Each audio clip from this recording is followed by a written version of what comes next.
మీ parents ఎప్పుడైనా మీకు I love you చెప్పారా?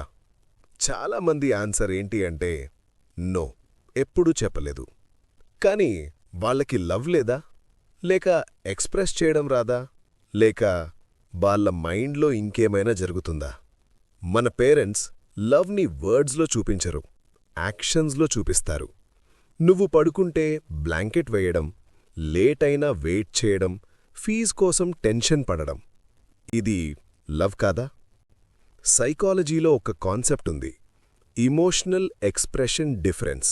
అంటే ప్రతి జనరేషన్ లవ్ని డిఫరెంట్గా చూపిస్తుంది. మన పేరెంట్స్కి love is equal to responsibility. మన జనరేషన్కి love is equal to words plus expression.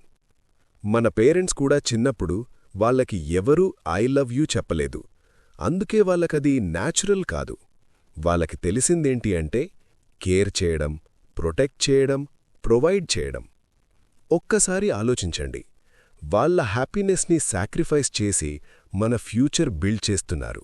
కానీ ఐ లవ్ యూ చెప్పకపోయినా వాళ్ళ లవ్ క్లియర్గా ఉంటుంది. సైకాలజీలో దీనినే ఇమోషనల్ సప్రెషన్ అంటారు. అంటే కొంతమంది లవ్ని ఫీలవుతారు, కానీ ఎక్స్‌ప్రెస్ చేయలేరు. వాళ్ళకి వీక్గా కనిపించకూడదు అని అనిపిస్తుంది. నిజమేంటంటే వాళ్ళు ఐ లవ్ యూ అనరు, కానీ జీవితమిస్తారు. మాటల్లో కాదు, పనుల్లో లవ్ చూపిస్తారు. ఒకరోజు వాళ్ళు చెప్పకపోయినా నువ్వే అర్థం చేసుకుంటావు వాళ్ళ లవ్ ఎంత డీపో. ఈరోజు వెళ్ళి నువ్వే చెప్పు, ఐ లవ్ యూ అమ్మా, నాన్న. కామెంట్లో చెప్పు, నువ్వెప్పుడైనా చెప్పావా? సబ్స్క్రైబ్ చెయ్యి మన సైకాలజీ. ఇంకా ఇలాంటి వీడియోస్ కోసం.